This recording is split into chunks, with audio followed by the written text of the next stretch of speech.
Instagram, Twitter, Facebook యూజర్లకు కుమారి పేరు ఖచ్చితంగా తెలిసి ఉంటుంది. ఆమెను నెటిజన్స్ అంతా అభిమానంగా కుమారి ఆంటీ అని పిలుస్తూ ఉంటారు. ఆమె చేతి వంటకు హైదరాబాద్లో చాలా మంది అభిమానులు ఉన్నారు. కేబుల్ బ్రిడ్జ్ దగ్గరలోని ఐటీసీ కోహినూర్ హోటల్ రోడ్లో ఈవిడ ఫుడ్ పాయింట్ ఉంటుంది. సాధారణంగానే ఆవిడ సోషల్ మీడియాలో ఫేమస్. గత కొన్ని రోజులుగా మేమర్స్ పుణ్యమా అని మరింత వైరల్ అవుతోంది.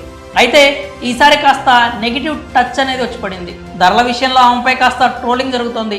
అసలు కుమారి సక్సెస్ స్టోరీ ఏంటో ఇప్పుడు మనం చూద్దాం. ఐటీసీ కోహినూర్ హోటల్ రోడ్లో ఫుడ్ స్ట్రీట్ ఉంటుందని దాదాపుగా హైదరాబాద్లో ఉండే అందరికీ తెలిసే ఉంటుంది. ఆ స్ట్రీట్లో ఒక్కసారైనా ఫుడ్ టేస్ట్ చేసే ఉంటారు. ఆ స్ట్రీట్లో ఫుడ్ ఎంత ఫేమస్ అక్కడ కుమారి కూడా అంతే ఫేమస్. మధ్యాహ్నం గడియారంలో 12 గంటలు కొట్టగానే అక్కడికి జనాలు గుమి కొడతారు. కుమారి ఫుడ్ తీసుకొని ఎప్పుడు వస్తారా అని ఎదురు చూస్తూ ఉంటారు. ఈమె దగ్గర వెజ్, నాన్ వెజ్ 2 రకాల ఫుడ్స్ ఉంటాయి. అయితే వెజ్ కంటే కూడా నాన్ వెజ్కు చాలా మంచి డిమాండ్ ఉంటుంది. ఎంత అంటే మధ్యాహ్నం 2 గంటలు అయ్యేసరికి అక్కడ నాన్ వెజ్ కూరలు సగానికి సగం అయిపోతాయి. ఆవిడ చేతి వంటకు ఆ ఏరియాలో అంత డిమాండ్ ఉంటుంది. మరి వాళ్ళ దగ్గర నాన్ వెజ్లో అయితే chicken fry, chicken curry, chicken liver, prawns, mutton curry, mutton liver, బోటి కూర, తలకాయ కూర, ఫిష్ పులుసు, ఫిష్ ఫ్రై, ఎగ్ కర్రీలు ఇలా ఉంటాయి. ఇక వెజ్లో అయితే చట్నీ, పప్పు, ఫ్రై, కర్రీ, సాంబారు, పెరుగు ఉంటాయి. వీళ్ళు వంటలన్నీ ఇంట్లోనే రెడీ చేసుకొని ఇక్కడికి తీసుకొచ్చి విక్రయిస్తూ ఉంటారు. ఇంత మంచి టేస్ట్ ఎందుకు వస్తాయని అడిగితే వాళ్ళ సీక్రెట్ని చెప్పారు. వాళ్ళు వంటల్లో కావాల్సిన అన్ని మసాలాలను ఇంటి వద్ద తయారు చేస్తారు. ఇంట్లో వాళ్ళే కలిసి వంట చేస్తారు. అందుకే వీరికి ఇంత గొప్ప ఆదరణ లభిస్తోంది.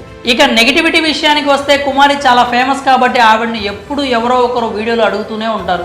ఆవిడ కూడా నవ్వుతూ వీడియోలో సమాధానాలు చెప్తూ ఉంటుంది. అలాగే ఒక వీడియో చేస్తున్న సమయంలో కర్రీస్కి సంబంధించినటువంటి ధరలను చెప్పుకొచ్చింది. ఒక కస్టమర్ బిల్లు 1000 రూపాయలు అయింది.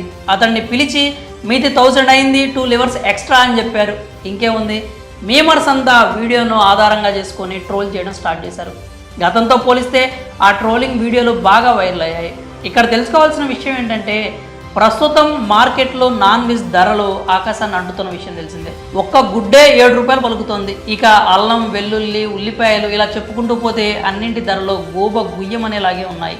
గతంలో ఎంత తక్కువ ధరకు అమ్మినా కూడా ఇప్పుడు మాత్రం స్ట్రీట్ ఫుడ్ వెండర్స్ అందరూ కూడా ధరలను పెంచేస్తున్నారు. రుచిగా, శుచిగా ఆహారం కావాలంటే కాస్త ధర కూడా ఎక్కువగానే ఉంటుంది. ఈ ట్రోలింగ్, నెగిటివిటీని పక్కన పెడితే ఆవిడను ఒక విషయంలో మాత్రం మెచ్చుకోవాలి. ఎందుకంటే ఒక మహిళ తన కుటుంబ సహకారంతో ఇలాంటి ఒక బిజినెస్ని స్టార్ట్ చేయడమే కాకుండా ఇప్పుడు నెలకు లక్షల్లో సంపాదిస్తున్నారు. కుమారి నెల సంపాదన గురించి ఇప్పుడు ట్రోల్ చేసిన వాళ్ళే గొప్పగా చెప్తున్నారు.